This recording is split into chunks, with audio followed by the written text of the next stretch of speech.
Another finding that Database Health Monitor may catch is user databases on a C drive. Well, in a perfect world, a perfect example, when you set up your SQL Server, you'd have your C drive as your boot drive, and then you may have some drive for your data files, some drive for your log files, and a different drive for your tempdb files. That's kind of the best practice, perfect world way to do it. And then you have another location you write your backups to as well. Well, what happens a lot of the time is people don't know this and they just set up a virtual machine or set up a regular machine as well. And you set it up with your C drive, one drive, and then you put your data and your log files and your backups and your tempdb all in that one single drive. Now, that's bad for a number of reasons. One, well, you've got one drive that's doing all those different workloads from backups to fast, high-speed tempdb work to data files and logs and all that.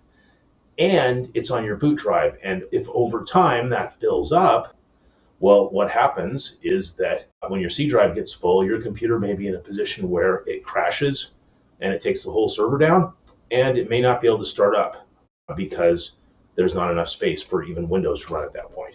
So it's always recommended that you put your databases on a different drive than your C drive or your boot drive. Now, a lot of people, when you set up a virtual machine, yeah, you've only got one drive. Well, maybe you should consider getting a second drive in order to be able to move some of those databases off so that if things do get full, you don't end up in such a bad situation when your C drive is full and you can't start the operating system.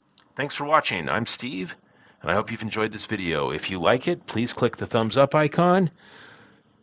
And if you want to subscribe, click subscribe to our channel and click the bell icon to get notified when we have new videos.